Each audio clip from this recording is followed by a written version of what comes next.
नमस्कार दोस्तों, सभी को नमस्ते। एक द्वंद्व हरियाणा में छिड़ा हुआ है, सत्य और असत्य का, धर्म और अधर्म का।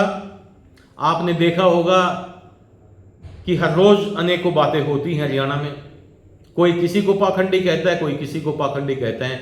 लेकिन आज हम चर्चा करते हैं, रामायण की एक घटना से जोड़ते हुए इस विषय को आगे बढ़ाते हैं। विषय है, रावण चलता है लंका से। उसकी योजना में है कि सीता माता का हरण करना है, सीता का हरण करना है। तो रावण मायावी था। रावण मायावी नहीं थे, इसलिए नहीं था कि उसके सिर पे सींग थे। मायावी वो नहीं होता जिसके 4 हाथ होते हैं। मायावी वो होता है जिसके पास सोने की लंका होती है। मायावी वो होता है जिसके पास 2 नंबर का पैसा होता है। मायावी वो होता है जिसके पास आय के स्रोतों का हिसाब नहीं होता। ऐसा मायावी व्यक्ति पुष्पक विमान में चढ़कर और पंचवटी की तरफ चलता है। तो रावण ने वेद तो पढ़े थे।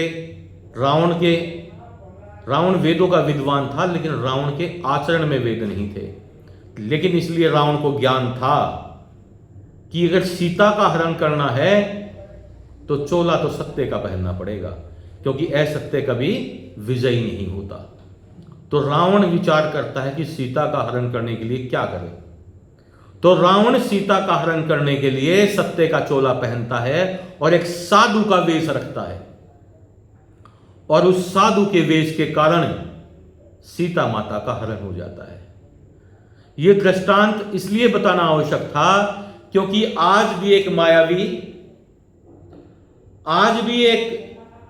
मायावी व्यक्ति जिसके पास आय का स्रोत नहीं है, जिसके पास 2 नंबर का धन है, जो अपने आय के स्रोतों का हिसाब देने में असमर्थ है, ऐसा व्यक्ति साधु का वेश रखकर इस देश की जनता का हरण करने के लिए बाजार में उतर आया है।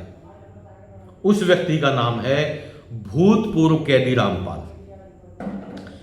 ये इस देश की जनता को समझना पड़ेगा कि ये मायावी लोग कब तक सीता रूपी इस जनता का हरण करते रहेंगे। कब तक साधु का वेश रखकर रावण सीता माताओं का हरण करेंगे। ये विषय इस देश की जनता से जुड़ा हुआ है। आज वो रूप रख के आया है, भेष बदल कर आया है, सत्य का चोला पहन कर आया है, साधु का वेश रख के आया है, एक दानवीर बन के आया है, गो भक्त बन के आया है। इसके पीछे उसका उद्देश्य क्या है? उसके पीछे उसका उद्देश्य वही है जो रावण के पीछे सीता हरण का उद्देश्य था।